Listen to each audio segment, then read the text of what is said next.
There is a place that is spoken about only in whispers, a dark area that spawns the beginnings of urban legends, a place where anything can happen and usually does. During the light of day, it hides just outside of view, but when the sun goes down, spirits, creatures of the night, roam free, and things do go bump in the night. It is in every state and every country, and there is no escaping it, no matter how safe you feel behind your locked doors and latched windows.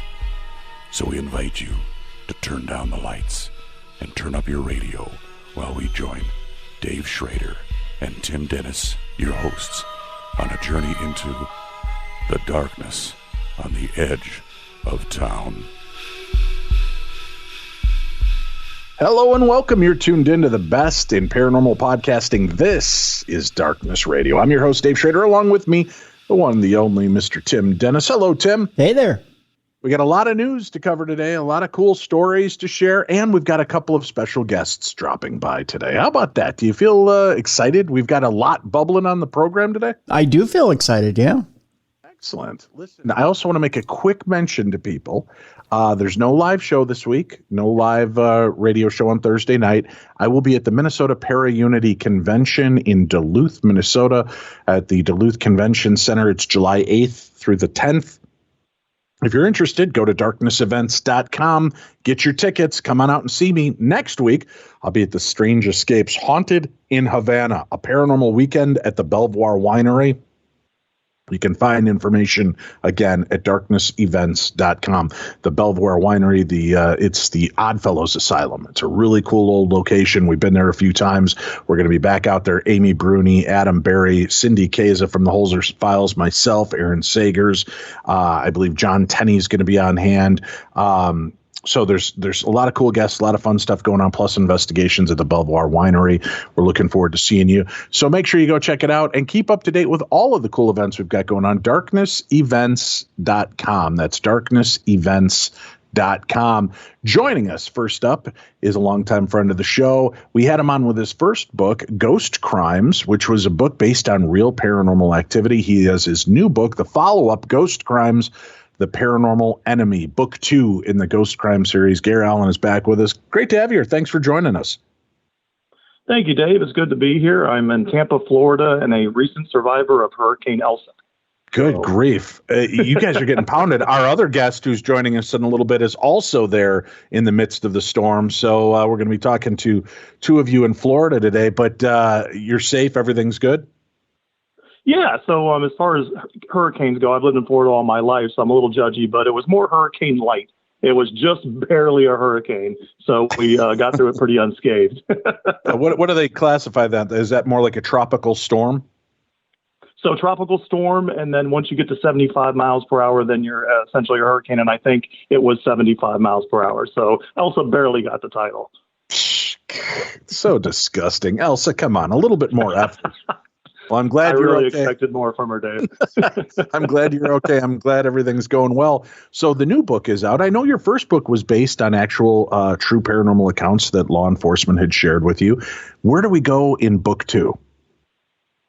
So in book 2, I do have a splattering of some stories left over from the first one, but overall and mostly it is a fiction story. So Detective Burke, and for those that didn't read the first book, very troubled detective, suffered from a lot of loss in his life, isolationist, borderline alcoholic, and he endured a possession case in 1996, and he was on the verge of self-destruction until he was paired with Detective Garrison, who helped him climb out of a very dark space.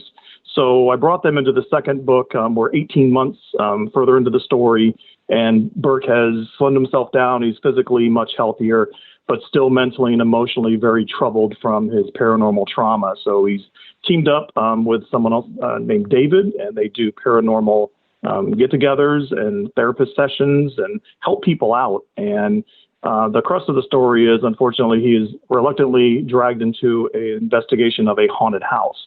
So he's brought back with what he calls face-to-face with the darkness. And so that's where we see him now in book 2. Very cool. And when you're talking, and I mean, obviously having ties and connections to law enforcement, are you finding that they're still pretty open with sharing real life encounters and strange calls that they've gotten that they really just don't know how to deal with? Yeah. Moreover, now they're willing to give up the information. They still want to remain anonymous, but as they start talking and they sort of say, okay, I didn't laugh at them. I didn't call them a name. I didn't think they were ridiculous. So now, okay, I'm going to tell this guy some more. And then the floodgates open. And there were several, occurrences or experiences that they had. And it's therapeutic, just to talk about something is the first step towards getting past it. So they have an audience now. And Ghost Crimes 2, I gave those folks an audience, and it's a weekly group that meets and they share their stories. And it's not so much that they can figure out, we don't always know why the paranormal happens or are able to define it, but just sharing it with other people who had similar experiences is definitely therapeutic and a start down the road to recovery. With this book, obviously, you've taken the first book, again, kind of a novelization, but based on all of these real paranormal encounters and stories. You're taking that story in a novel form, even more so novelistic in the second book. Is this kind of a cathartic method for you too in writing, to share some of these stories, deal with the supernatural, and tie them into these kind of true crime books? Yeah, it really is. And, two things. One is I've always been a proponent of showing great respect and support for our first responders out there. These folks literally leave their homes and their families in the morning and say, I'm going to go put my life on the line for strangers. See you at 5. And I can't imagine living that life. It's selfless. It's just an amazing thing that these folks do, and it really bothers me when they don't get the due credit. So to be able to write and show these folks and the stories overcoming, and of course they're driven, they're going through the darkness because they want to save lives. Burke wants to save lives. Garrison wants to save lives. That's what this is all about. So it's completely selfless, and it's just amazing. So if I can do that for them, that I feel better with when I put pen to paper. And, having gone through my own paranormal experiences, in 1999, I bought a house that was haunted. And I studied metaphysics for many years and studied reincarnation and astral projection and, had a lot of spooky things happen to me throughout the years. And now I'm able to put it down. And if I can share what happened with me, whether it's through a fictional story or, accounting exactly what happened, someone else can say, oh, my God, I had no idea that's what that was that happened to me, or that could be what happened to me. Now that makes sense. I'm not going crazy, or I'm not in danger. These are natural things that happen at times. And so, yeah, I hope that my stories reach people in that way. What, if any, paranormal experiences have you had in the years between your first book and the new book? Have things continued for you as well, Gare? They have, and I was looking for a new house not long ago, and both the owners had passed away within 6 months of themselves, and I just felt the presence there, and I knew it was the wife. And I don't consider myself psychic or empathic, but it was palpable. And I think over time, the more exposed we are to the paranormal, you just start to pick up on stuff, with your third eye or your sixth sense, whatever you want to call it. And so I went home, and it was just the house was just heavy with energy. So I went home, and I woke up in the middle of the night, and I went to the bathroom. And as soon as I walked in the bathroom, a towel didn't fall off the counter. It literally flew across the bathroom and landed in the shower. And I was like, okay, I know it's this woman who owned the house. I just know it. And I reached out to. Or is it time to wash that towel, Gare? Was your towel trying to tell you it's time to get out a new one, boy? I guess I wasn't as tidy as she preferred I'd be. I'm not sure. But, I reached out to a friend of mine and said, does remote cleansing. And I said, hey, can you check on my house? And, I have a salt and holy water barrier around the house, but I think I brought something home from this house I saw. And I didn't say anything else. And he came back with, yeah, there was an elderly woman in your house. And that's exactly, who I picked up in the house. And so that was the most recent event. So it's innocuous, a towel flying across. Oh, I'll take it. But it kind of reminds me that, even with that sea salt holy water barrier that I put around my home, on the doors, the windows, sometimes maybe that only keeps out the darker energies, and this was a positive one, so it was able to come through. Who knows? Sea salt, isn't that kind of just what's right off the coast there for you? Aren't you getting that briny sea salt constantly bathing your house? Maybe that's what's keeping the spirits locked in around Florida. I actually thought that's a great point. I actually thought about that. I'm like, if I put the barrier up while they're in the house, are they now trapped? Right. Right. And then what if you get one of these nasty storms blowing up a bunch of seawater? Are they now locking all of the spiritual essence and flavor inside the house? You're like a giant paranormal Tupperware bowl. I hope that's not the case. On all the TV shows I've seen, they get yanked out when that happens. So I'm hoping that's what happens. We can only hope. The book is out and available right now. We've got a link for it up in today's show guide. Garrett, it's always a pleasure catching up to you. Congratulations on the success of your books, and we hope this one takes off for you as well. Thank you, Dave. Thank you, Tim. Appreciate it. Always a pleasure, my friend. Thank you so much. And stay safe in that tropical storm, barely hurricane. Now, Tim, we have to call Aaron Sagers on it later. If he calls in to tell us how horrible it is, we're just going to have to call him weak because Gare Allen told us the truth. It was barely a hurricane. Yeah. Elsa didn't even really let it go, did she? Yeah. No, not at all. I was hoping we were going to get through this without something like that happening, but no. All right. No. All right. Thanks a lot, Gare. All right. Let's dig in. We've got some news stories to share from around the world. A lot of strange tales have popped up this week, Tim. A man claims he saw Bigfoot in his garden while going to get a glass of water. That's right. A believer says he saw this mythical Bigfoot creature, Sasquatch, lurking in his backyard. Where, Tim? Florida Panhandle, after he looked out his kitchen window. See, if it were anywhere else in the world, I might believe it. But, with as weird as Florida man is, I'm just not sure that it's not Florida man swaddled in a giant mink coat being weird. A man has sensationally claimed he saw Bigfoot while going into the kitchen for a glass of water while he was home alone. In a TikTok video uploaded by paranormal author Connor Flynn, who previously told the Daily Star about an alleged Sasquatch thumb fossil he found. Thumb fossil? Yeah, that should be the name of our band going forward, Tim. Ladies and gentlemen, welcome to the stage, Sasquatch thumb fossil. That is a great name, by the way. Yeah, it is. He interviews a man at InfinityCon with a grade A encounter. The man is called Royce and describes the chilling experience and says, I was at home alone. My folks had left the house and I got a glass of water and I looked out the back window. And there is, I can only describe it as a Bigfoot walking away back out of the woods. I paused for a second and thought to myself, you dummy, take your phone out, get a picture, get a video. He says he threw his glass of water down and rushed to get his phone and take a quick picture, but was unable to record footage because this mystical beast had already wandered off. By the time I tried to get a video, it was gone, he says ruefully. The witness tells Connor as soon as his computer is working, he can provide evidence of the encounter and send it to y'all. Mm-hmm. Oh, y'all. Mm-hmm. Yeah. That means he's serious, son. Yeah, it is. Yeah. Since it was uploaded on June 12th, the video has sparked reactions of both excitement and ridicule. Hard to believe, Tim. Some people are excited. Some people think he's nuts. No. Really? In the paranormal world, it's true. Although the Bigfoot myth is popular in the U.S. and has a large following in paranormal circles, many people admitted they were skeptical and found the man's story unlikely. One viewer gushed, "Where was this? I'm excited to see."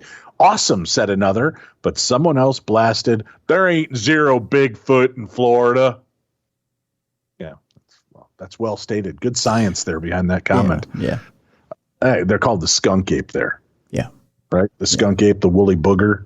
I think there's a couple other weird, the wild man.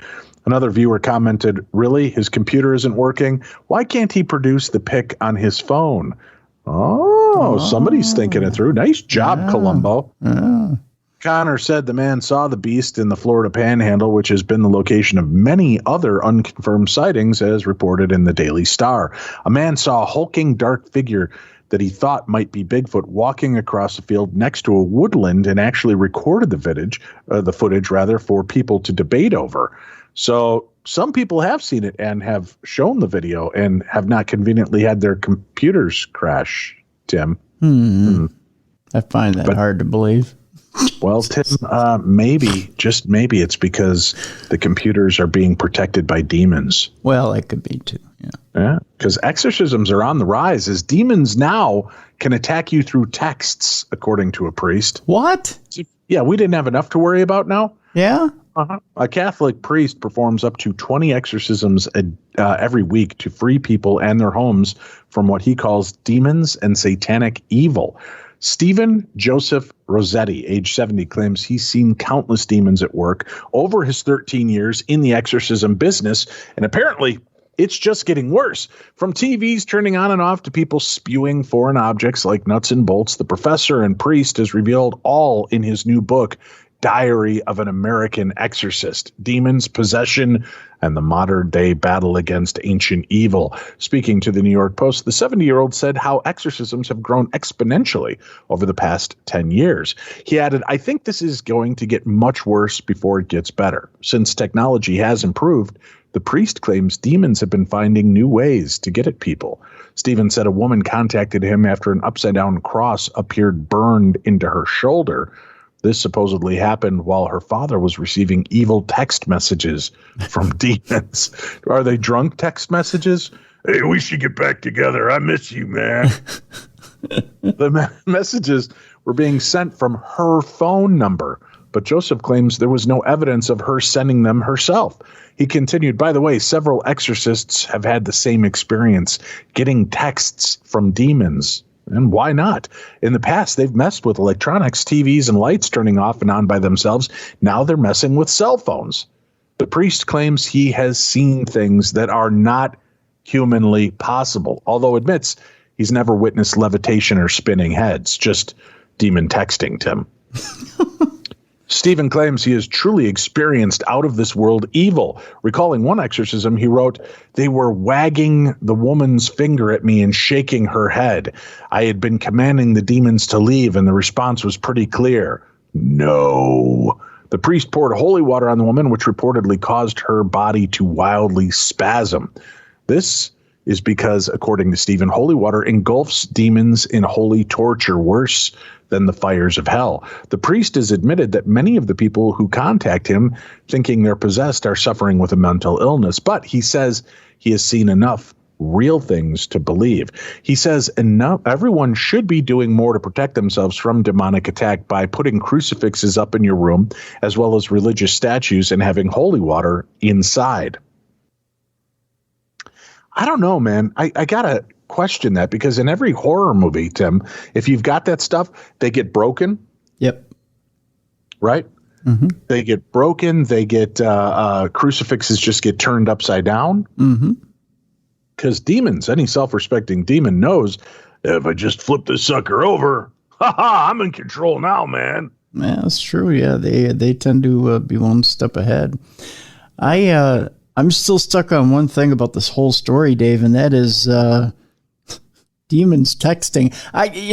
Just fiery fat fingering a keyboard to me is, I mean, I have a tough enough time. I mean, I've got the old, I'm of the Apple crowd. I've got the old, the digital keyboard, on iOS, right, so right. It barely senses my fat fingers when I'm typing on it. Occasionally I miss a letter or two and I have to go back and I have to redo the letters. I can't imagine how it senses a demon's fiery fingers. You think he's like, I see you, and I'm going to pull your soul, and you're gonna burn in the eternal fiery flames of Bel, of Gel, of Gel. Oh, yep. God damn it! Of hell! Yep. And then you've got the intuitive, I wonder if they do the intuitive thing where, they're trying to use the intuitive feature on it too. And they're like, I'm going to take your soul, and then they get all, upset with, and then if they try to use, like Siri, I would think Siri would probably be a problem with them, because Siri probably doesn't understand the demonic voices. Yeah. Well, and the one big thing you got to keep in mind, Tim, about this is most likely in hell, because it's got to live up to its name, that they're still paying per text. Oh, yeah. Yeah. Right? Yeah. Because that is the equivalent of hell, having to pay per text for those messages. There's no unlimited texting in hell. No. Mm-mm. Do you think they use a lot of poop emojis? They do, yeah. A lot of demonic poop emojis. We have an email here. Dave and Tim, as I was catching up from last week's episodes, I was listening to the episode which mentions diplomats being exposed to electromagnetic radiation, and bells started ringing in my memory. I read a book back in 1985 which went into great detail about this very phenomena. It describes specific frequencies of EM radiation, duration of exposure, and the specific medical maladies it caused. It cited specific incidents with antennae located in buildings across the street from embassies. In fact, the entire book is about the relationship between electricity and the human body. In a related chapter, the author mentioned experiments at EM frequencies around 400 hertz, where it targets the tissue in the human ear such that you can the amplitude modulate a human voice on a 400 hertz carrier, and only the person targeted will hear your voice. The idea was to use this for sending orders to soldiers in the field via satellite when those troops are scattered across the area and most of them don't have radios. Most of the investigations are experiments from and are from the perspective of helping soldiers. Of course, it's always about helping, Tim, and military in general, although limb and organ regrowth would obviously help us all. The slant toward the military is due to the author being a surgeon and researcher for an upstate medical center in New York, as well as a director of orthopedic surgery at the Veterans Administration Hospital, also in New York. The author is Robert Otto Becker, who unfortunately passed in 2008 at the age of 85. The book is called The Body Electric. Thanks for the great show, and that comes from John. And if I remember right, actually the guy who was on 60 Minutes was mentioning too that the microwaves or electromagnetic frequency that was being used was right around the 400 hertz spectrum too. So, I mean, not that it was any new information per se, but he was verifying that scientifically the government had verified that the frequency was being measured. So essentially what they were saying was our government was verifying that China and Cuba had both used this weapon, which is new information. That was the new information of the article. Jeez. Is that our government had verified that these two governments had been using that weapon. And that's what was so astonishing, is that our government had recognized it, but yet, and had been paying for treatment to these diplomats that had been hit by it, but then all of a sudden went back on that and said, well, now we're no longer going to treat you for it. So they had accepted it and then denied it all in the same stroke over a 1 year's period of time. Welcome to the government, folks. Yeah, exactly. We got another email here. Enjoying listening to the podcast today. You're wondering why the Prince of Liechtenstein would be interested in Roswell. Well, when I was growing up, the Prince of Liechtenstein owned the farm ranch just east of my aunt and uncle's farm in Delta County, Texas, northeast Texas. Of course, I'm sure that the prince is dead now, but the situation caused me to notice when there was a news article about how the Prince of Liechtenstein invested a lot of his considerable wealth in land in the U.S. I think that Liechtenstein royalty is simply very interested in the U.S. I do recall that the prince, the older one, liked to come to the U.S. My aunt and uncle met him when he came to visit his ranch. Keep on podcasting, and that comes from Brenda Lee. Well, that's our hopes. We're hoping to keep podcasting, keeping things moving. But the same Brenda Lee who used to sing? No, I don't think so, Tim. All right. Okay. Nope. Just curious. That was my ghost train sound, Tim. You like that? Yeah, we have a ghost train now, or what's the deal? Oh, we do. Oh. We do. As a matter of fact, Plymouth is home to many old and abandoned train lines and railway-related artifacts. Some have been removed and now serve as pleasant cycle paths. Some are derelict and overgrown. One that cuts through the heart of the city is widely believed to be abandoned, but in fact still operates to this day. The train was once one of the many modes of transportation, and lines ran all over Plymouth to places far and wide. Railway and tram tracks were in place all over the city, allowing people to travel from A to B, but also allowing goods to get to and from the warehouses and fishing industries by the harbor. One such line still exists in plain view, running alongside Tot Hill Park and separating Lipson from Prince Rock. with hundreds of meters of metal. Plymouth Live reports. The line formerly ran from Plymouth Friary Station, which is now demolished and was better known as the Whitefriars Court Housing Estate and Friary Retail Park. You can still see the old pillars of the entrance if you go by there today. Despite the line now going nowhere with the track coming to an end on the east side of Tot Hill Road Bridge, in recent weeks, shocked locals were taken aback when they spotted a locomotive chugging along. I think I can, I think I can, I think I can. It's kind of crazy. Plymouth's rail history and why locals claim to have seen a ghost train is one of the city's more intriguing elements. The end of the line, 2 buffer stops mark the end of the former Plymouth Friary Railway Station. The station itself was demolished in 1976, but prior to its deconstruction, it operated both passenger services as well as a goods depot. So people are seeing a ghost train, not just 1 or 2 drunkards, to many drunkards. Maybe not drunkards. Maybe that's an unfair assessment. But we do have pictures up of the site, the location, the story. You can go check it out for yourself at darknessradio.com.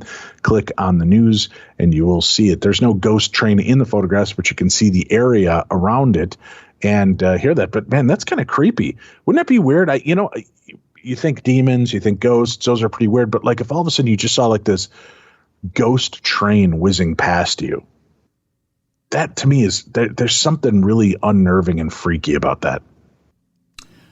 But then if it were a really convincing ghost train, would you really know if it were a ghost train or a real train? Well, I'm sure it looks like a ghost train, Tim. It's white and ethereal. And instead of saying whoo, whoo, it says boo, boo as it runs through town. No? Maybe, I guess. Hey, Tim, yeah. Pull them shekels together, son, because a haunted village in Scotland is on sale for just $173,000. And it comes with a private beach and 17th century ruins. How about that? Uh-huh. The old village of Lars. Why can't I say that? Lawers. Lars. The old village of Lars is on the shore of Loch Tay in Perthshire. It covers 3.31 acres and comes with a private beach, native woodland, and fishing rights on the loch, according to Goldcrest Land and Forestry Group. The old village consists of 17th century ruins, including the House of Lars, a site that stands on the former home of the Lady of Lars, who is said to haunt the village to this day, Tim. The Lady of Lars was remembered for her prophecies, which apparently became true. And things that she said became true up to this day. John Lambert, a partner at Goldcrest Land and Forestry Group, told The Insider. Lars correctly predicted that the village's church would be damaged in a thunderstorm. She also predicted a ship driven by smoke long before the construction of steamships, according to Goldcrest. It is a very special place, and while all properties are unique in their own way, this is perhaps more uniquer than others, Tim. Yeah, you heard me. Some places are unique. This is more uniquer. Adding to its location as a selling point, Perthshire is one of the most desirable, if not the most desirable county of Scotland. He says Loch Tay is a stunning part of the world, and if you're lucky enough to capture a bit of good weather, it's truly world class. According to Goldcrest, just 17 people were reported as living by the loch in the old village in 1841 census. By 1891, there were just 7 people. And then it was abandoned completely by 1926. So you get all that freedom to walk around naked, Tim, that you want. Wow. Yeah. And if I come by and I see you naked, I'm going to go, hey, lock it up, man. Lock it up. See what I did there? I think with the whole COVID scene, some of these places become more and more precious, in my opinion, with more and more people becoming less enthusiastic to jump on planes to the other side of the world, Lambert said. And these little spots of paradise are certainly generating a huge amount of interest. We launched the property on Friday and have been inundated with inquiries and questions. So get your bid in quick, Tim. If you do it quick, maybe you'll be able to get it for like 185,000 quid and ahead of haggis. Maybe that would get the deal done for you. Huh. I don't know. Yeah. Maybe I'm wrong. No, I could be wrong. No, I don't think you are. I just don't know where I'd come up with that many quid. Man. Well, if you were a pro, you'd know where to go. Then you'd be quid pro go. Thank you. Thank you, everybody. Let's take a quick break. When we come back, Aaron Sagers joins us. Believe it or not. Next, right here on Darkness Radio.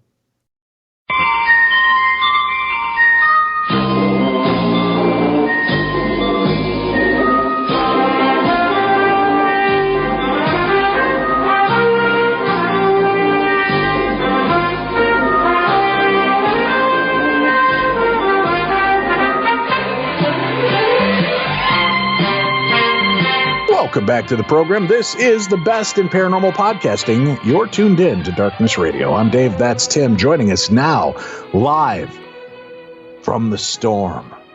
Florida's being punished enough, Tim, with the storm, but they also have Aaron Sagers on hand. Ladies and gentlemen, Aaron Sagers. How you doing, my friend? Hey, guys. Thanks so much for having me on. That's right. I'm in the midst of Tropical Storm Elsa right now. Oh, he's keeping it real. See, Gare Allen, our previous guest, told us it was upgraded to a hurricane because it managed to get to that 75-mile-an-hour wind. Maybe where you're at, it stayed at like 74.6 and didn't make it all the way. But I'm glad to know that it's just tropical storm for you. Is it pretty brutal to see it happen, or what? Actually, no. I mean, that's the irony of it. I grew up in Florida, and the worst hurricane I ever endured was in Central Florida. I grew up here, but the worst one I ever endured was actually Sandy in New York City. So no, this one is actually pretty mild, pretty tame. Elsa did not arrive with a frigid attitude. See, we didn't even have to coax him. He just came out with it right away. Right. I love that. Quite the Disney princess. I love that about him. I don't know. I'm sorry. I couldn't let it go. Man. See? Oh, good God. Good night, everybody. All right. So, Aaron, you've got something pretty exciting going on. The Ripley's Road Trip, believe it or not. Talk to us about what's going on and what this new programming is. Yeah. Thanks for asking.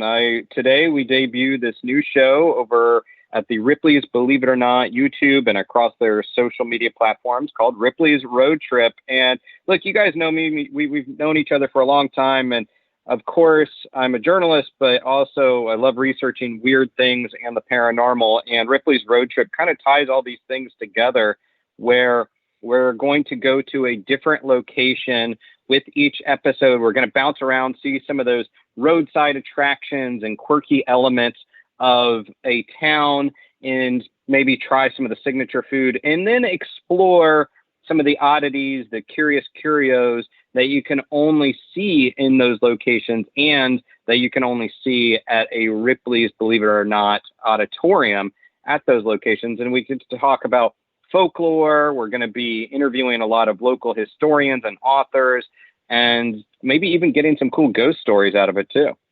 Yeah, it seems a lot of the Ripley's Believe It or Not museums have some kind of weird paranormal activity taking place there, don't they? Yeah, and it's not actually all that surprising when you have these elements that have been brought in from all over the world, but also have a lot of personal significance and attachment, whether it's even just something that was owned by Robert Ripley himself. They all kind of have their own energy attached to it. So it is pretty fascinating. In St. Augustine, Florida, that will be another location. That place, just the building alone, has such a haunted reputation that that's going to be one I'm looking forward to. Very cool. Now, when you're going out there and you're getting a chance to explore and see all of these different artifacts, I've always been curious at the Ripley's locations. I mean, there's quite a few of them. Are many of them replicas of original pieces from Robert Ripley's collection, or are these all original pieces from his collection? These are original pieces, but they're not only from his private collection, because the Ripley's team is constantly scouring the world for Believe It or Not artifacts. So that could be something that has significance, such as maybe an old school Ouija board, or it could be the original lightsaber that Mark Hamill held in Star Wars. So it's not just his collection. But I will say, I did think of both of you guys when I went to the Ripley's warehouse, because is like something out of Indiana Jones, where you're going through these massive aisles filled, all these crates on either side of you, and it's like, oh, there's a shrunken head, oh, there's some sort of death mask, oh, there's like this odd, like, you know, another oddity, and it's just so chock full of these treasures. Did you think of us because you stumbled on a picture of Tim and I with hair? Believe it or not. I think that falls under the or not category, actually. Ouch. Very painful. Look, there's two old radio guys. Yeah. Here, folks, let me give you a current Ripley's Believe It or Not. As we age, the hair on our heads may vanish, but the hair in our noses and ears begins to appear magically and without invocation. Believe it or not. That's my Jack Palance for you there, Tim. I know you're a big fan. I am. I'm a huge fan. That was a good Jack Palance, actually. You know, it's like he was a guy that he was my first exposure to Ripley's, those and like the old books that I would get at school. And something I still love about Jack Palance is every line is somehow delivered in an inhale. Like he just breathes in his dialogue. Now ask Dave if he can do push-ups like Jack Palance. I can. Those beautiful little orange ice cream push-ups. No, not 15 those. 15 to 20 of those in a day. No, not like those. Oh, you mean the one-arm push-ups he did when he won the Academy Award for City Slickers? Yep. No. Yep. City Slickers, yeah. Believe it or not, I cannot. And I think you can believe that I cannot. That's an easy part of it. Well, that's really cool. So you've been unleashed in the world. So you've joined the likes of Jack and Holly Palance, Dean Cain, and Bruce Campbell in helping to explore Ripley's. This is pretty exciting stuff, Aaron. I mean, when you put it that way, I'm especially nervous that I'm going to screw it up. But yeah, no, it's incredibly humbling to be in this kind of this sphere of folks. And a moment that really hit me was just a series of things when I was in one of these climate controlled vaults, and I see not only, like I said, artifacts from the original Star Wars, and then I see Marilyn Monroe's dress that she wore when she sang "Happy Birthday" to JFK, and then there were all these little things, these stacks of shrunken heads. But really, the thing that hit home with me was when I saw Jack Palance's chair from the set of the Ripley's Believe It or Not show, and it struck me that this is a big program and a big brand to be a part of, and something that really connects me right back to my childhood. Yeah, there was always something exciting. I remember as a kid, my grandfather would always read the newspaper and then hand me the cartoons, the funnies. And my favorite part was always going to Ripley's Believe It or Not to see what kind of strange information I could uncover this week, from, headhunters to men growing horns off the top of their head to just, it was so bizarre and cool. And I would always ask my grandpa, I'd be like, so believe it or not, is this one real? Is this one real? And he'd say, well, I think all of them are real, but it's up to you to decide if you want to believe it. And I just remember having those conversations with my grandpa, and sometimes we'd laugh at the pictures that would be drawn, and we just loved that aspect. And then you had the TV series kick off, and I followed every iteration of it. I'm just fascinated by how weird and wonderful our world is. It's true. And Robert Ripley really was a globetrotter before most people were taking to the skies, before people were exploring this world. And that tradition continues. The comics are still put out, I believe, every day. And they are all fact-based. They are believe it or not facts, but they are talking about strange elements of this world, of this gloriously weird world, and kind of exposing it to it. And I like that because, it makes us realize that it is a big world out there, and there's a lot of adventure yet to be had out there.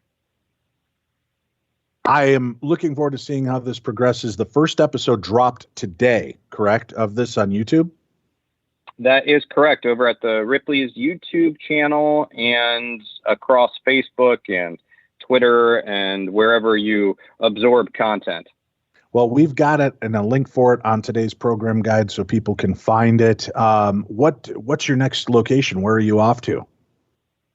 Well, we're still figuring that part out, but there's a lot of, believe it or not, auditoriums out there to explore. So wherever it's going to be exciting, and I'll let you know as soon as we have it entirely planned out. Fantastic. Keep us in the loop. We'd love to know more about it. And maybe after the season wraps and you're done hitting up all of these locations, you can come back and we'll talk about some of the highlights for you. I would love to. Thanks so much for having me on, and thanks for spreading the word about the Ripley's Road Trip.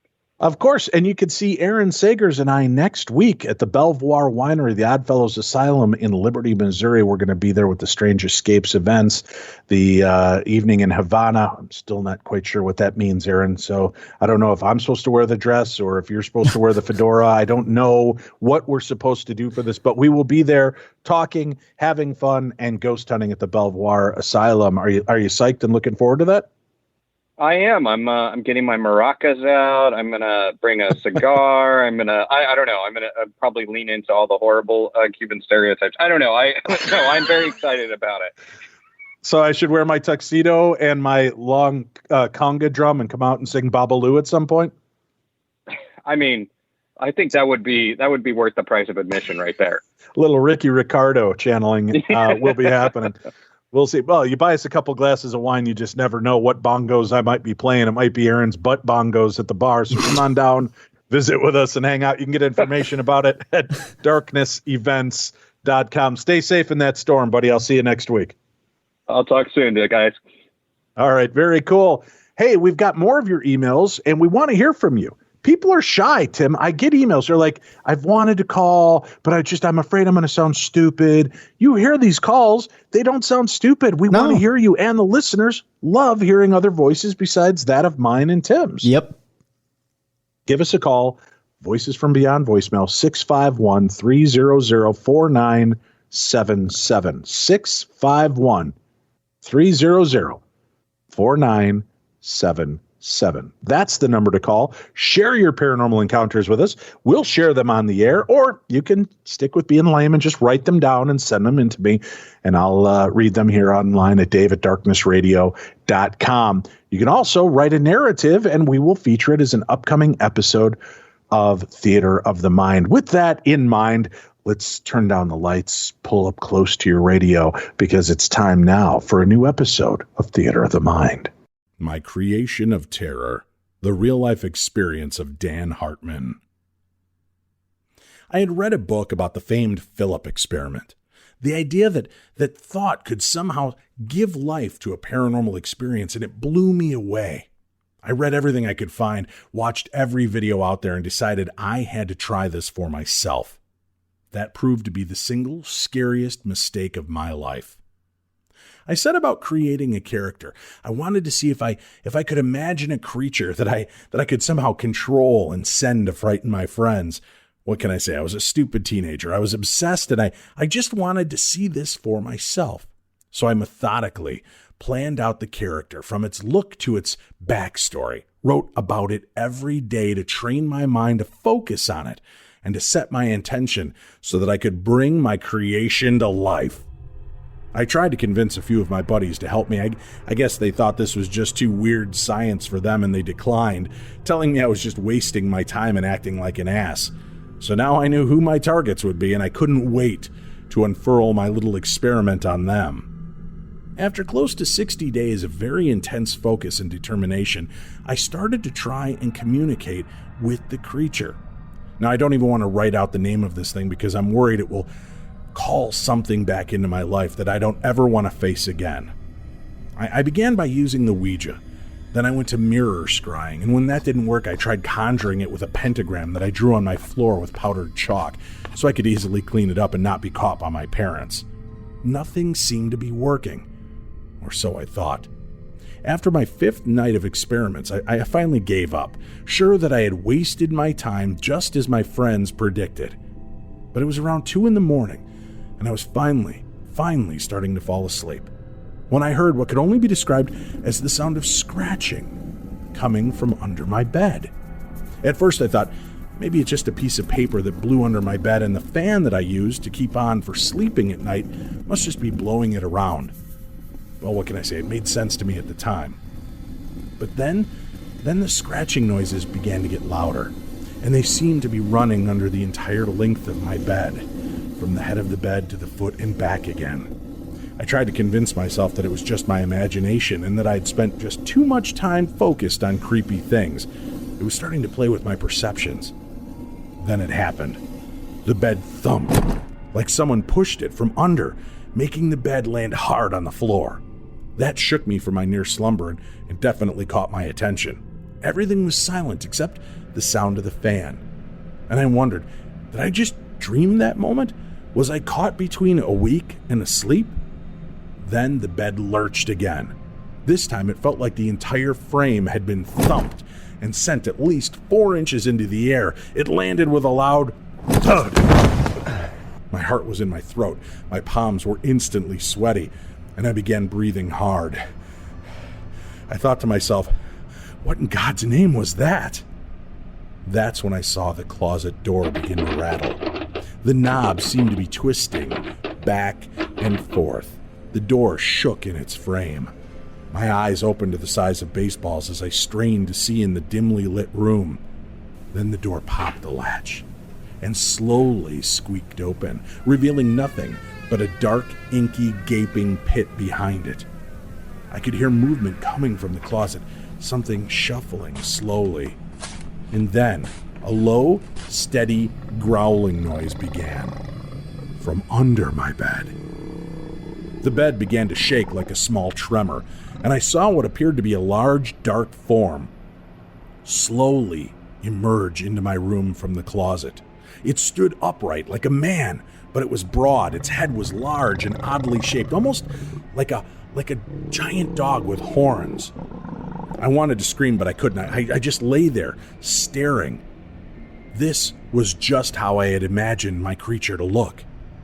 After 60 days of intense concentration, I was seeing my creation standing before me. But that didn't answer the other question. What was making my bed shake? What was underneath and shaking my bed? I was trapped. It stood there staring, and the growling from under my bed began again. I slowly raised my blankets up to my face, poked my head under there, and laid motionless, praying that whatever magical blanket gods were watching, they would be at the ready and protect me. Then the bed stopped shaking. The growl faded into the sound of the fan, and then there was silence. I lay there for what felt like hours, but I'm sure was no more than 10 to 15 minutes, still barely breathing, when I began to lower the blanket from my face to scan my surroundings. That's when my blood ran cold. This hulking creature was positioned over my bed, reached out its claw-like hand and ripped back the blankets, leaned in slowly so its face was only inches from my own. I could see the definition in the long snout. Its glassy, large eyes stared into mine, and it sneered in a voice that was a mix between a hiss and a groan. Shouldn't mess with things you don't understand, boy. I swear to God my heart stopped. I was terrified, and then it backed up, more like floated backwards towards the door of my closet. Then it lowered its head once more and said, "Don't make me come back. We don't play games." And the door slammed with the might of 10 angry teenage girls. I flicked on the light in my room, and my bedroom door burst open. My parents charged in. "What the hell? It's the middle of the night. Why are you slamming doors and banging around up here?" I was speechless. I just quietly apologized and ducked back under the covers. My parents left the room, and I just lay there, staring at the ceiling, waiting for the rise of the sun. So be careful what you want to focus on, what you think about, because you may just get it.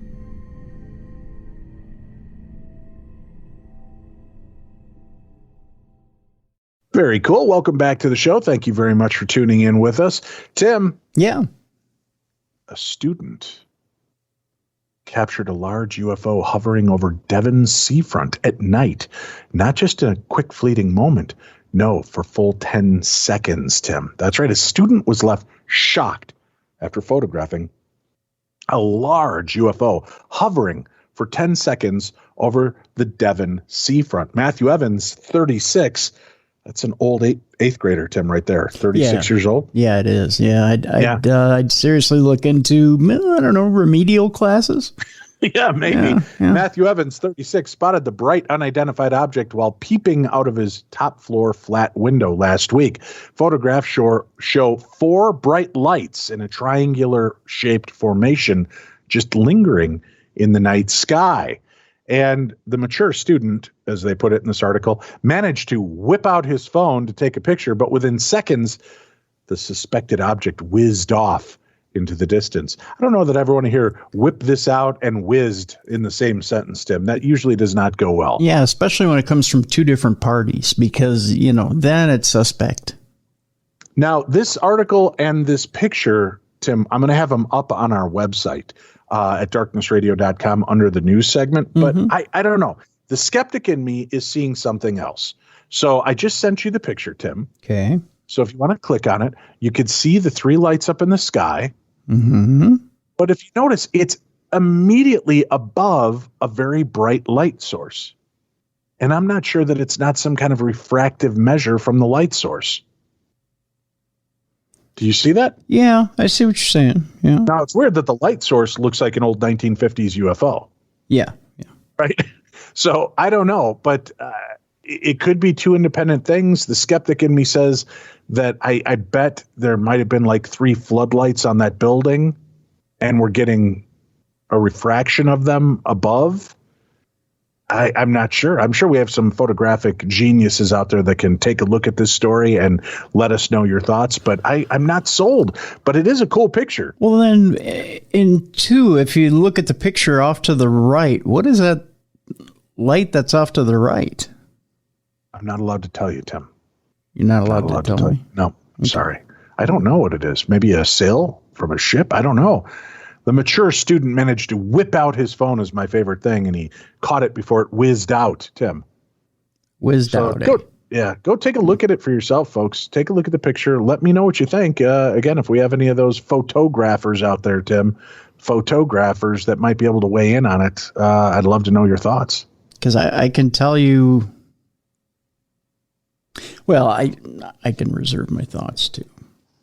But no, if you've got a thought on it, what do you think? It's still up in the air, like a UFO, but something just seems off to me with that picture.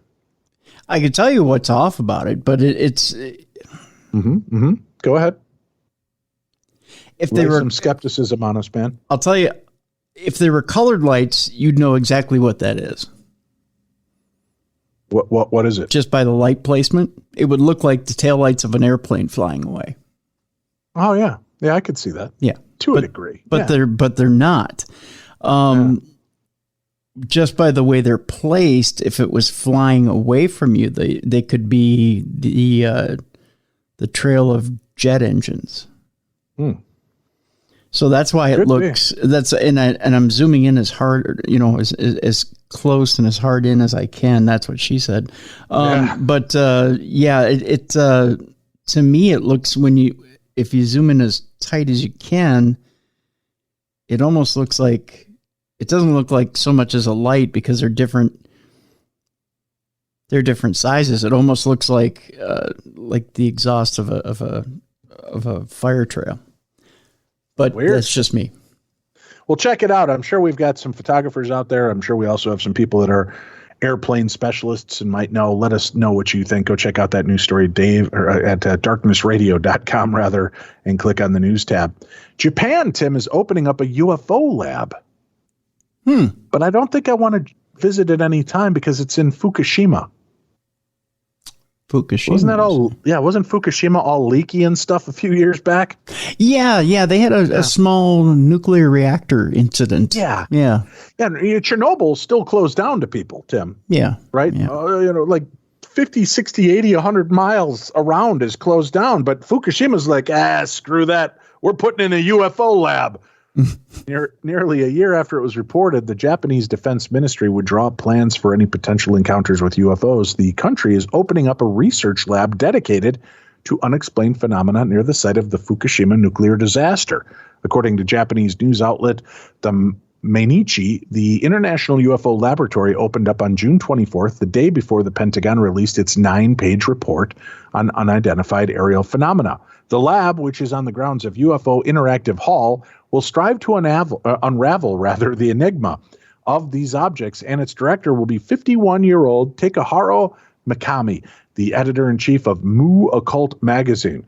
Until now, even if UFOs were discovered, the information was shared only on an individual level, Mikami was quoted as saying by the news outlet.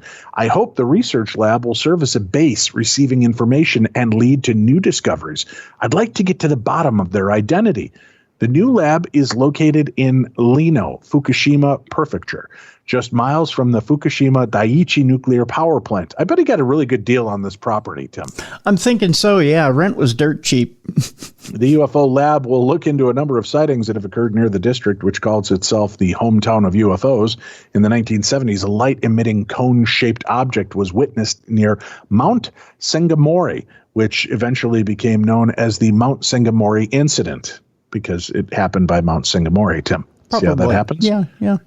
Mikami wants residents of the area to share images with the laboratory, particularly during quarantine. Look up at the sky. See if you can see anything. I hope the Research Institute will be a base for receiving more information on UFOs so we can get to the bottom of what they are, Mikami said in a translated article from Kyodo News. In May of 2020, the Japanese Defense Ministry began to consider procedures to respond to, record, and report encounters. But the unknown nature of such objects may confuse self-defense forces pilots, including those of F-15 fighter jets, according to Nippon News. The update from the Defense Ministry came just 1 week after the Pentagon officially released 3 videos of unidentified aerial phenomena taken by Navy aircraft, which had circulated in the public for years. And last week, the long-awaited report from the Pentagon on the subject of unverified aerial phenomena, UAPs, offered no explanation for 140 of the 144 observations dating back to 2004. The declassified June 25th report, which came from the defense of the Director of National Intelligence, added that it lacks sufficient data to determine the nature of mysterious flying objects. In 18 incidents described in 21 reports, observers reported unusual UAP movement patterns or flight characteristics, the reports read. And we've kind of gone over this. The rest just rehashes the report. But interesting nonetheless. Again, I don't think Fukushima would be the hotbed of well, obviously it might be where the UFOs go to juice up or something. Well, it's a hotbed, Dave. Don't get me wrong. Yeah. I mean, you're right in the middle of a nuclear reactor. And Right. more importantly, Dave, as you're standing there and you're looking up in the sky to look at these UFOs, be sure to hold on to your hair and teeth because they're going to fall out quickly because of the nuclear hotbed that you're standing on. Allegedly, Tim. Allegedly. Allegedly, sure. But science will prove otherwise. Just saying. Wow. Yeah. Hi, Dave. I'm a big fan of your work, both the podcast and the Holzer Files. You do an incredible job of blending seriousness and humor to all paranormal subjects, which makes you incredibly entertaining. Let me read that whole sentence again, Tim, just in case people tuned in late and didn't hear it. Hi, Dave. I'm a big fan of your work, both the paranormal podcast and the Holzer Files. You do an incredible job of blending seriousness and humor to all paranormal subjects, which makes your work incredibly entertaining, which is, I'm pretty sure, how he meant to inflect if he had read it out loud to me, Tim.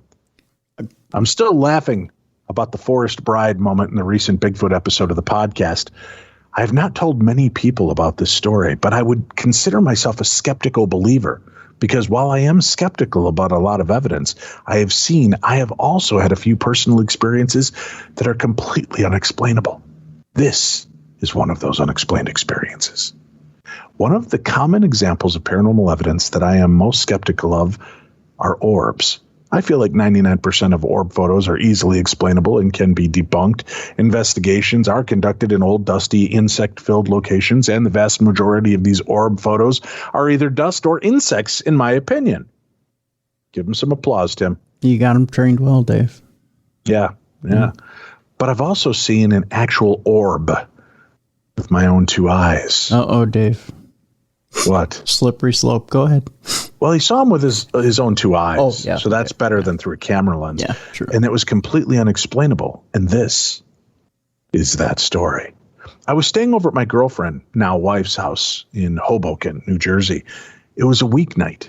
and we were sober, which was rare for me at the time because I was in my 20s and I enjoyed the Hoboken bar scene quite a bit. Man, that'd be a great band name too. Yeah, the Hoboken bar scene. Yeah, Hoboken bar scene. Yeah. We had just shut off the lights and we were getting ready to go to sleep. So the room was pitch black and we were laying in bed. That's when we both saw a large ball of light in the room. The light was stationary at first. It was probably 2 feet from the ceiling and 2 or 3 feet in front of the footboard of the bed, but positioned dead center in the middle of the bed. We didn't see where it came from. It was just there. I stared at it, trying to make sense, as my wife said, "What's that? What's that?"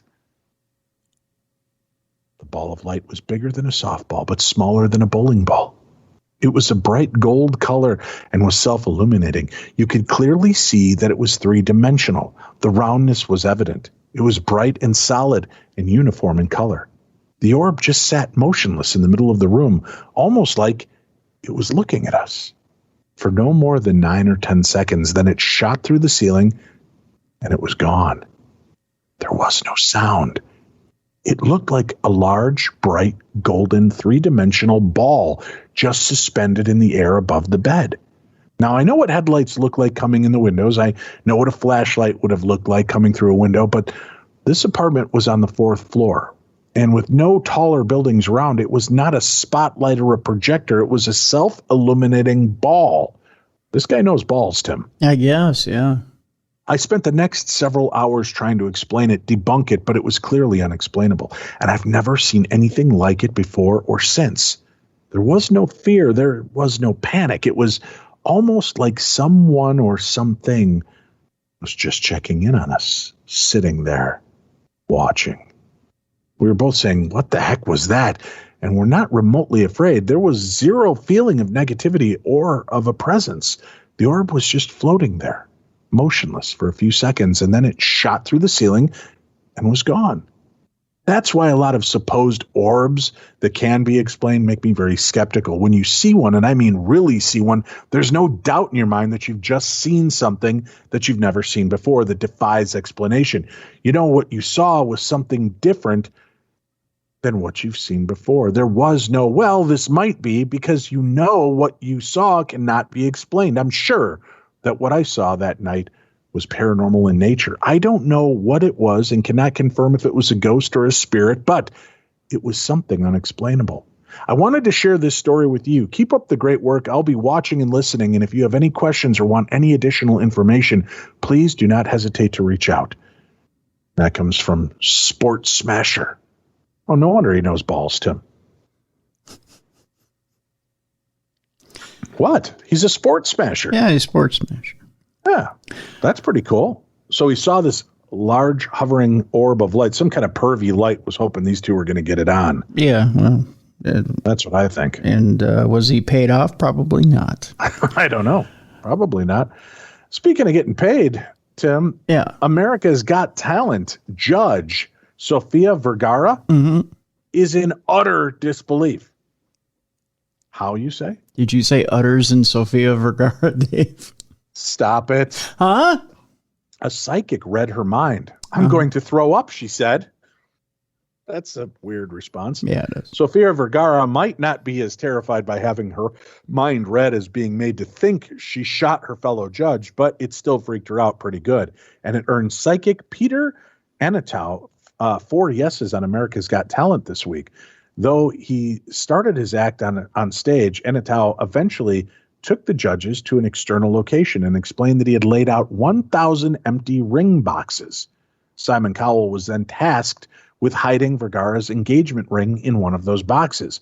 Now, neither Anatow or Vergara watched as Cowell chose which one, and then Anatow would have Vergara psychically guide him to the ring. To do so, Anatow asked Vergara to recall the memory associated with getting the ring. As the psychic began his search, he began listing what he knew about Vergara's engagement. When you were proposed to, you weren't at home, were you?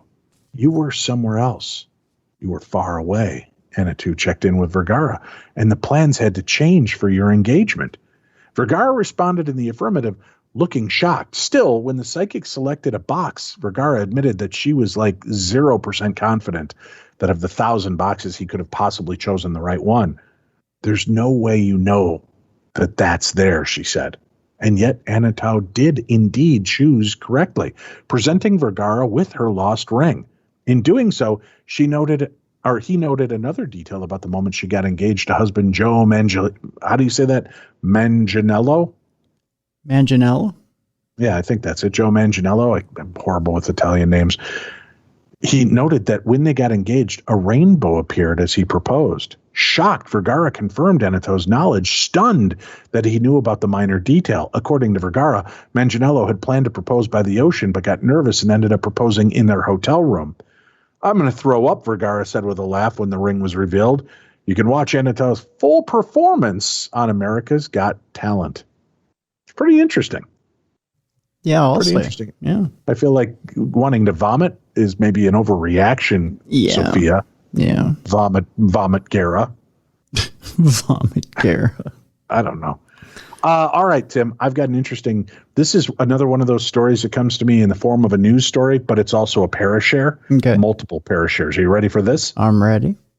U.S. military members are sharing their spookiest moments from serving. All right. Number one, a friend of mine went to Afghanistan and got stationed in an area that was used as a base by the Soviets. He swears that sometimes, while on sentry duty, he could hear whispers that didn't sound like English or the local languages. He's convinced he heard Russian. Okay, that first story is not very terrifying. No. I hope they build from there, Tim. Yeah. Number two, one time at an Air Force base in the Republic of Korea, we had a powerful outage at night. All of us walked out of our hangar doors to see what the problem may have been, and we saw a very, very large triangular shape passing over our hangar. It was clear. It was a moonless night previously, and when we went outside to look around, we noticed the starscape being covered, then slowly uncovered. No sound was associated with the event other than normal sounds of the location. It's something I'll never forget, and that comes from Snow Goose, Tim. Snow Goose. Number three, this is my dad's story. After he was done in Vietnam, he was soon stationed at an Air Force base in Greenland. They often had bad blizzards there, and when they came through, the base shut down, and every section of the barracks would take roll call. He said for about 5 months, every time they locked down for weather, they would hear horrendous screaming outside. Everyone was accounted for, so they didn't risk sending anyone out to investigate. They wrote it off as an animal. However, every time this was heard, the engine room would be wrecked. Tools everywhere, paperwork all over the floor, tables and toolboxes knocked over. Even one time, a several thousand-pound jet engine had been lifted from its workbench crane and smashed 30 feet away. The hangars and engine room and cameras covering every single possible entrance with spotlights that made them clear even in a whiteout. No animals, no people, no anything was ever seen entering or leaving those buildings. And then one day, it just stopped. That's a pretty good one. That good. Comes from Creepy Redditor Loner.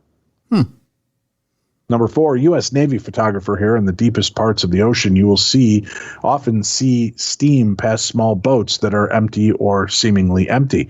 Sometimes they look like they got loose or no one looked for them. Sometimes they look disgusting, like someone lived in them until they couldn't. Sometimes it's obvious because someone is still in them, but they haven't moved for weeks. That comes from Light Wolf. Not very scary, Light Wolf. You're going to have to step up your game if you want to be a part of this list. Yeah. Number 5, I'm not in the military, but I did read Hal Moore's book, We Were Soldiers Once and Young. And there were multiple instances of North Vietnamese soldiers just walking straight up to U.S. forces in the middle of combat.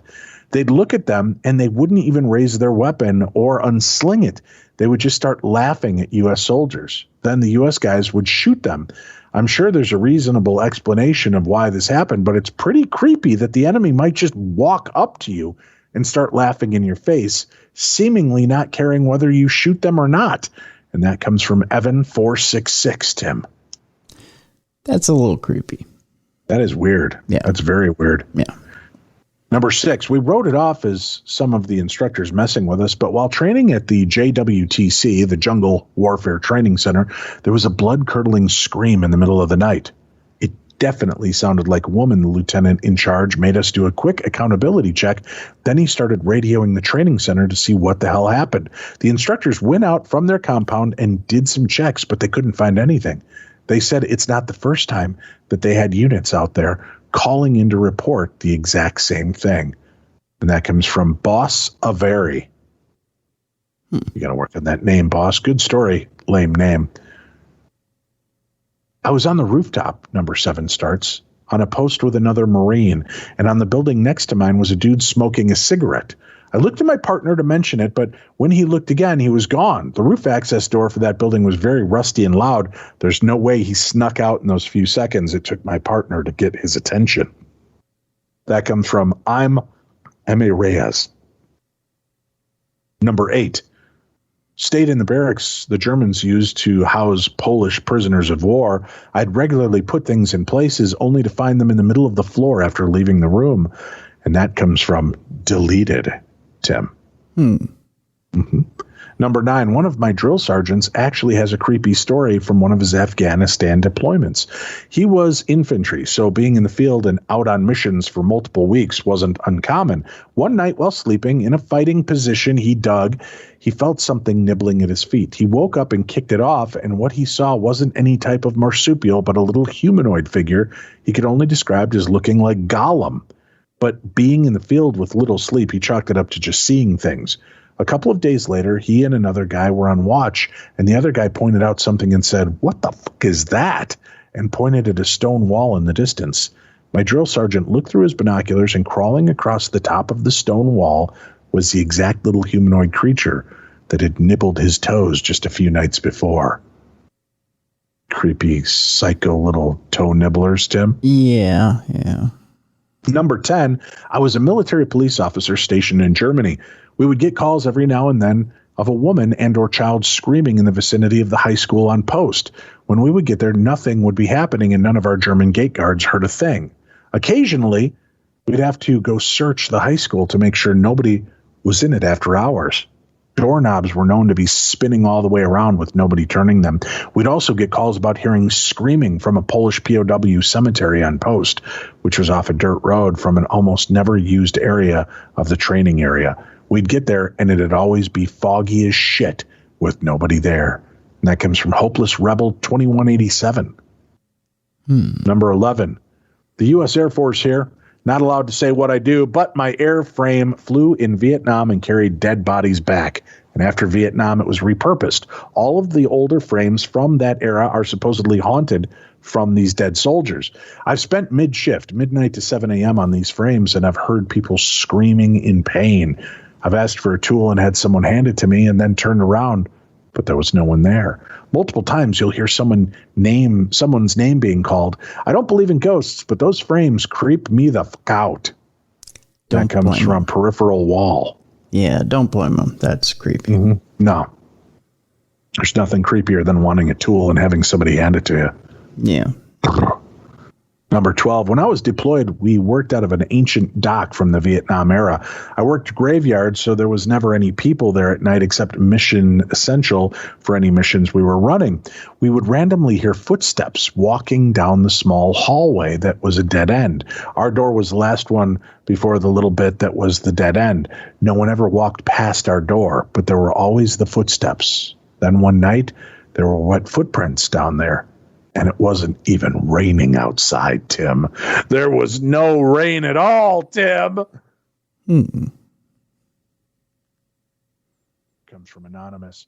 Number 13, back in 2012, I was lucky enough to be a private in the Army in Afghanistan. One night, we get this very weird transmission. It came in pretty strong, and we couldn't determine from what direction it was coming in. However, what truly made it odd was what was being said. Now, I'm no linguist, but I know enough about different languages to know this was straight up Russian. We heard a recording device and managed to catch most of the broadcast before it stopped completely. We didn't have any Russian linguists with us. We sent a copy of the recording over the protected high-side computer system to get information translated. I knew that one of the warrant officers in my unit was also a Russian linguist back from the Cold War era and had him listen as well. He was rusty, but got the gist of the message. It was a distress call asking for help, that their base was being overrun and being attacked. And that comes from Heinvaja. Number 14. I saw a UFO when I was in basic training at Fort Leonard Wood. I was walking from one building to another to start my fire watch shift when I noticed something as bright as a star making a zigzag pattern at impossible speeds and then suddenly just disappear over the horizon. I'd never been more clear-headed and sober in my life, so I'm sure I saw something. And that is Zomig sauce, please. I don't know how to say the word.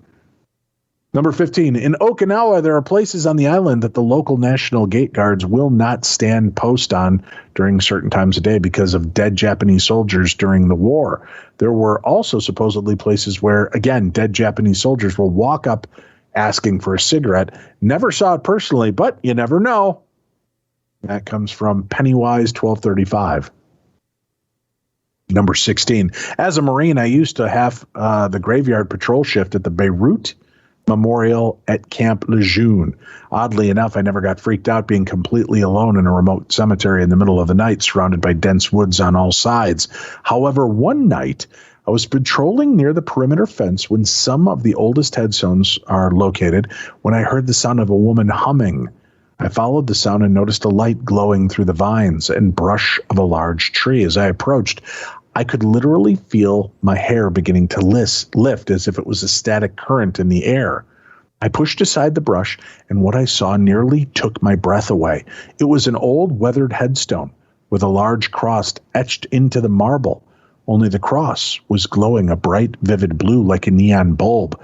The humming was also suddenly much louder and had a weird plurality to it, like it was coming from hundreds of voices at once. Needless to say, I freaked the beep out, and I screamed like a scared little girl, sprinted back to the parking lot, and that came from Rainbow Grim. Number 17, I was by myself in the engine room of a submarine on the midwatch. I came down one of the ladders, and I swore someone walked across the ship about 15 feet in front of me. I could hear his footsteps as he walked around a corner and out of sight. Now, there's three problems. One, he was wearing utilities, an older, lighter blue blouse and dark navy slacks. Nobody had utilities anymore. They had all been phased out 3 years earlier. Two, there was only one person awake in the engine room that late at night, and he was standing at the top of the ladder behind me, waiting for me to come back up with an answer to his question. Number three, he wasn't actually there. Fast forward to 4 months later, I met a sailor on a different submarine who had previously served on my ship. After a few weeks of us standing watch together, he told me a story of a sailor who had committed suicide while on watch when he served on my ship almost a decade earlier in the engine room lower level while wearing his utilities. Mm-hmm. And that comes from Ice Sir. It's a good one. Number 18. We're coming into the end, Tim. Okay. 2 stories left. Used to be an F-22 avionics for the U.S. Air Force at an undisclosed base. A light appeared above the flight line, moving in an odd way, hovering. We called it into our number 1, and he called another AMU's, Aircraft Maintenance Unit, to ensure that there were no sorties being flown that we didn't know about. Shortly after, F-22s and F-16s were scrambled, but could not intercept the object. It was disappearing into the night. We saw this go down from our flight line. Shortly after, we were informed this never happened. And number 19. Hi, from the Navy here. I was roving the barracks at night.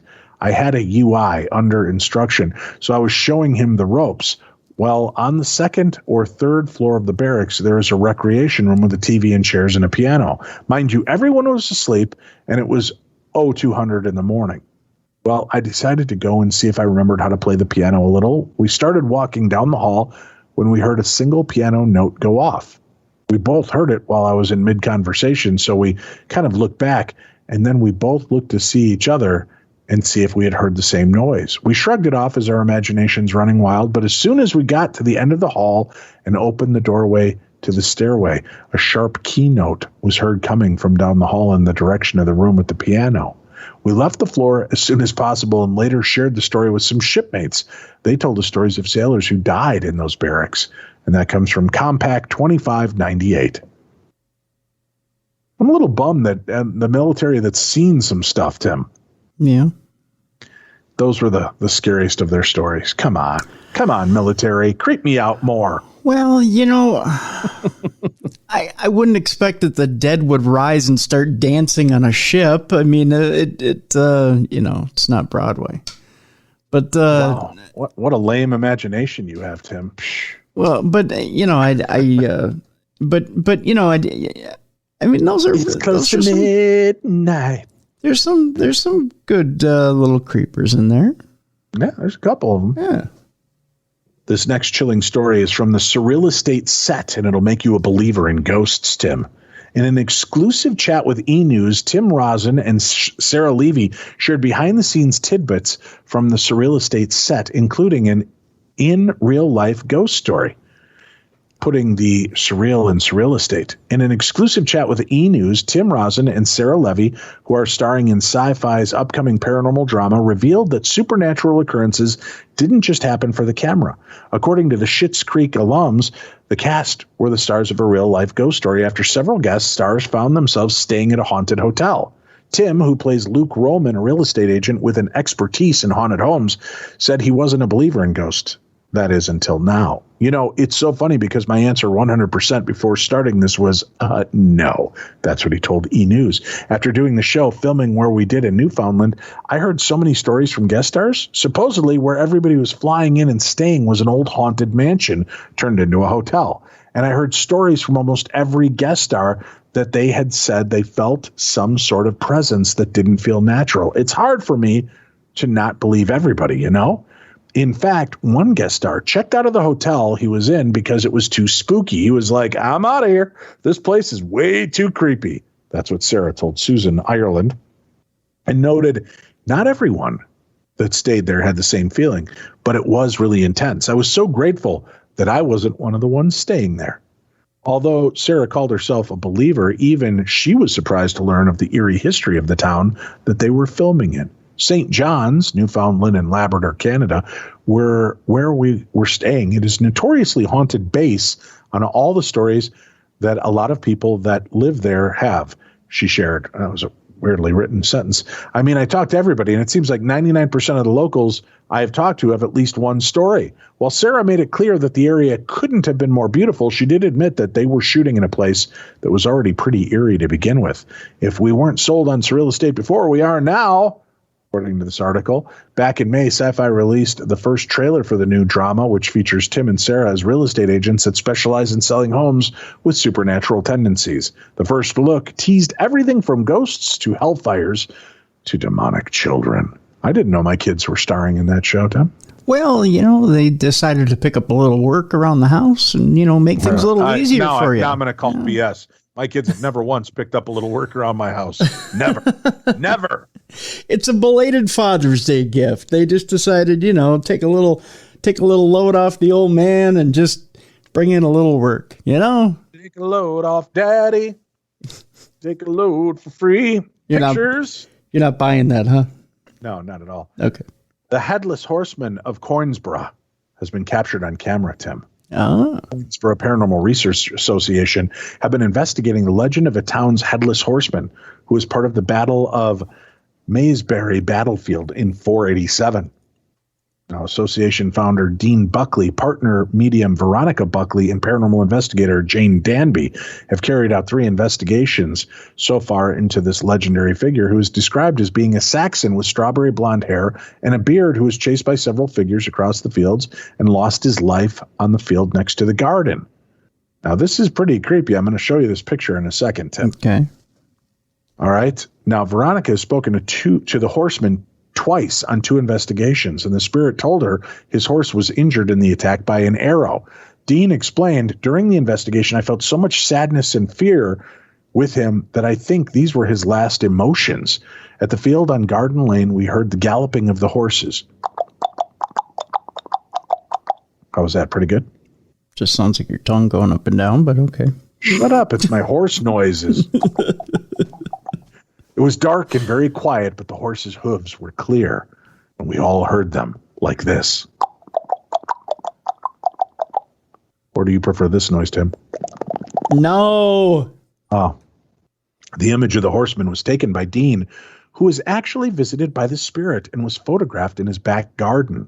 In those days, my back garden would have been fields. I heard a horse twice in a few minutes, so I went outside, and me being me, snapped 3 photos.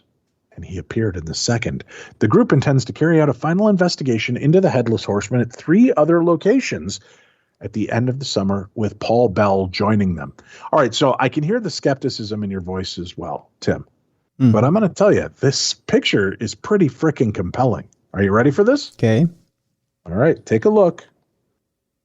And for those of you listening, go to darknessradio.com, click on the news tab, scroll down until you see the story that's titled The Headless Horseman of Coinsboro, captured on camera. That's a pretty compelling picture, man. Dude, you could totally see a horse and a guy bent over the horse with no head. Tim? I see somebody's cigarette smoke is what I see. I guess that cigarette smoke looks like a horse and a headless horseman, Tim. I've never seen in an area that's known to have a headless horseman ghost cigarette smoke that just happens to curl up into a headless horseman ghost, Tim. But I could be wrong. Yeah. Oh, so you want something scarier, Tim Dennis? Yeah. That's not good enough for you? No. Well, how about if we go to a haunted Woolworth store, Tim? Okay, that'd be better. I'll take that. Mm-hmm. Uh-huh. The building is supposedly haunted by a Victorian girl named Annie. Annie, are you okay? Are you okay, Annie? I think he was asking her if she'd eaten her oatcakes. Yeah, has she eaten her oatcakes? Yeah. Annie, eat your oatcakes. Annie, eat your oatcakes. Eat your oatcakes, Annie. A former Woolworths worker has spoken of her haunted experience at the shop during the 70s. Ann Partridge, 68, of Hanson Close, described how she had experiences with the paranormal in both the top floor and cellar. She began working at the store on Sheep Street, Rugby, back in 1969. We were all told when we first arrived about the haunting, she revealed. Rumor had it that the ghost of a girl in a Victorian-style dress called Annie haunted the stockroom on the 3rd floor. Legend said she hung herself on a nearby stairwell in the 1800s and continued to walk around the building. You just hated going up on that top floor. The manager of the store used to say, "Don't be afraid, she won't hurt you." Everybody else would say, "Don't go up to the top floor on your own." One Christmas, we were all doing an audit. There were 3 of us on the top floor. We were all busy and the door opened and we went through and thought someone had come in. You could hear someone walking up the first aisle, walk back, and then the door closed, but there was no one there. We just said, "Yeah, we're going now." The cellar wasn't much better, according to Anne. She told how long before a boy had allegedly fallen down the outside lift and died. He just wanted to walk around, she said. If you were down there, you would sometimes go cold. One time, me and another girl were standing in the cellar, and it felt as if someone brushed in between us. I turned around and said, "Did you push me?" And she said, "No, you pushed me." It was almost a half century since Anne last worked there, but the tale of Annie has long lived past then. One employee who worked at Woolworths from 2005 to 2007, a year before it closed down, told of just how eerie it really was. The stockrooms were so dank and gloomy, which obviously made it a bit more ominous. I mainly worked the tills, so I didn't have to go up there every so often, thankfully, he said. I never personally saw an apparition, but the 3rd floor stockroom was always eerily quiet. I always felt like I was being watched. Maybe ghost hunters should go looking for Annie. Who knows? The story carries on to this day with other past employees sharing their experiences online. I remember all the freaky stuff that happened in the stockrooms. Freaky, 100% haunted, commented one. I used to go up until toys started going off on their own, and then I saw a face in the window on the lift, and I was done. I quit. Since Woolworth's closure in 2008, its premises has been occupied by 99p stores. That's like a 99-cent store, Tim? Yeah. Before becoming Poundland. That sounds like a dirty bookstore. I'll take a trip to Poundland. Like you haven't already been there? Now it lies empty, but according to some, not completely empty.